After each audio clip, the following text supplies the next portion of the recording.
మనం ఇవాళ చందమామ కథల నుండి సత్యం మహిమ అనే కథని తెలుసుకుందాం. నవనీతపురాన్ని సత్యశీలుడు అనే రాజు ఏలుతూ ఉండేవాడు. అతడు పేరుకు తగినట్టే సత్యాన్ని నిష్ఠగా పాటిస్తూ ధర్మపరుడై ఆదర్శంగా జీవిస్తూ వచ్చాడు. సత్యశీలుడి ఇంట లక్ష్మి, యశస్సు అంటే కీర్తి, ధర్మము, సత్యము, శౌచము మొదలైనవి ఇల్లు కట్టుకున్నాయని చెప్పుకునేవారు. వర్తకం పెంపొందితే దేశ సంపద పెరిగి జనులు సుభిక్షంగా ఉంటారు అనే ఉద్దేశంతో సత్యశీలుడు ఒక ఆచారం అమలు చేశాడు. అతడు ప్రతి ఉదయం తొలిగా తన ప్రాంగణానికి వచ్చి ఎవరు ఏ సరుకు విక్రయించినా సరే బేరం ఆడకుండా కొంటూ ఉండేవాడు. వర్తకంలో దెబ్బతిన్నవాళ్ళు, అమ్ముడు కాక సరుకు దిగుబడిపోయి నష్టపడిన వారు ఉదయమే తమ సరుకును రాజుగారి వద్దకు తీసుకుపోయి అమ్మి తమ నష్టం కొంతవరకు పూడ్చుకునేవారు. నవనీతపురంలో ఒక నిరుపేద బ్రాహ్మణుడు ఉండేవాడు. అతన్ని దారిద్ర్యం పట్టి ఎన్ని ప్రయత్నాలు చేసినా వదిలింది కాదు. ఈ దారిద్ర్యం ఎవరూ కొనని సరుకులాగా నన్ను వదలకుండా ఉన్నదే, దీన్ని నేను వర్తక ధర్మంలో రాజుగారికి ఎందుకు అమ్మరాదు అనుకున్నాడు బ్రాహ్మణుడు. ఆయన ఒకనాడు తన దారిద్ర్యానికి చిహ్నాలైన చింకిపాతలు, చినిగిన గొంగళి, చిల్లుల చెప్పులు ఒక మూట కట్టి దాన్ని నెత్తిన పెట్టుకుని తూర్పు తెల్లవారకముందే రాజుగారి ఇంటి ముందు నిలబడి దారిద్ర్యం దారిద్ర్యం ఎవరైనా కొంటారా అని కేక పెట్టాడు. రాజుగారు ఆ కేక విని ఎవరో సరుకు అమ్మకానికి తెచ్చినట్టుంది, నా దగ్గరికి పిలుచుకురా అని భటుణ్ణి పంపారు. బ్రాహ్మణుడు వచ్చి తన నెత్తిమీద మూట దించి, మహారాజా, నాకొన్నదంతా అమ్మకానికి తెచ్చాను అంటూ మూట చూపాడు. అలాగా, ఆ మూటలో ఉండే సరుకేమిటి అన్నాడు రాజు. దారిద్ర్యం మహారాజా, నా సొంత దారిద్ర్యం అన్నాడు బ్రాహ్మడు. రాజు ఒక్క క్షణం ఆలోచించాడు. బ్రాహ్మణుడు వర్తక ధర్మంతోనే మాట్లాడినాడు. ఏ వర్తకుడైనా తనకు ఉపయోగం లేని సరుకునే కదా విక్రయిస్తాడు. ఈ విధంగా ఆలోచించి సత్యశీలుడు బ్రాహ్మణుడితో, అయ్యా, నీ దారిద్ర్యాన్ని ఎంతకు అమ్ముతావు అన్నాడు. 500 వరహాలకు అమ్ముతాను అన్నాడు బ్రాహ్మణుడు.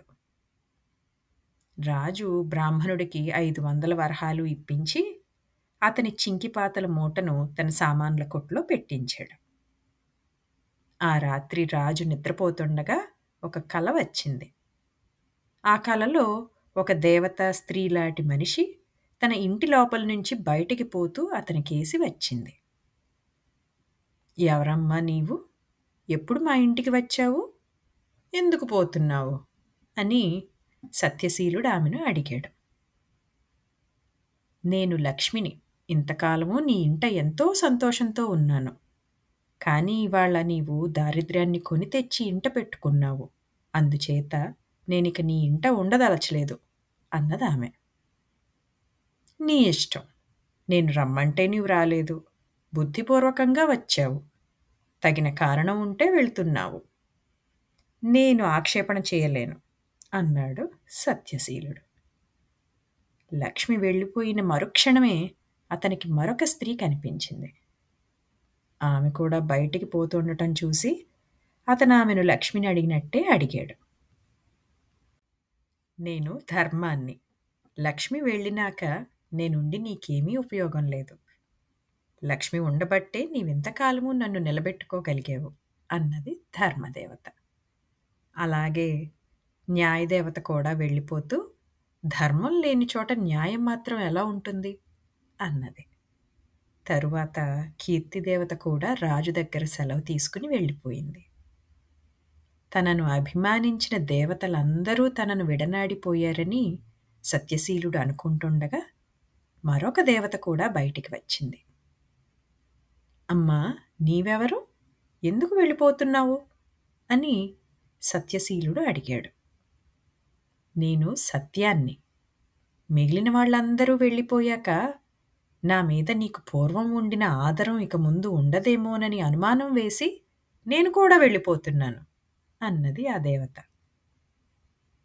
అమ్మా, నీ ఉంటే చాలుననే కదా మిగిలిన వారందరినీ పోగొట్టుకోవటానికి సిద్ధపడ్డాను. వారందరూ వెళ్ళటం సక్రమంగా ఉంది. కానీ నీవు వెళ్ళటం సరికాదు. నా మాట నమ్మకపోతే న్యాయదేవతను అడిగిరా అన్నాడు సత్యశీలుడు. నీ వల్ల నాకే అపచారము జరగలేదు. అందుచేత నేను నిన్ను విడిచిపోను అంటూ సత్యం తిరిగి లోపలికి వెళ్ళిపోయింది.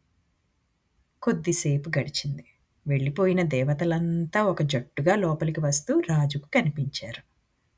అందరూ నాతో అసంతృప్తి చెంది వెళ్ళిపోయారు కదా, ఏం తిరిగి వస్తున్నారు అని రాజు వారిని అడిగాడు. సత్యం ఉండే చోట మేము ఉండక తప్పదు. మాతో పాటు సత్యం కూడా వచ్చేస్తుందనుకున్నాం. రాలేదు. అందుచేత మేమే సత్యం ఉన్న చోటికి తిరిగి వస్తున్నాం అన్నారు వాళ్ళు. ఇదండి ఇవాల్టి కథ. కథలోని నీతి అర్థమైంది కదా. అందుకే ఎప్పుడూ సత్యంగా ఉండాలి. మళ్ళీ ఇంకొక కొత్త కథతో మీ ముందుంటాం. అంతవరకు సెలవు మరి.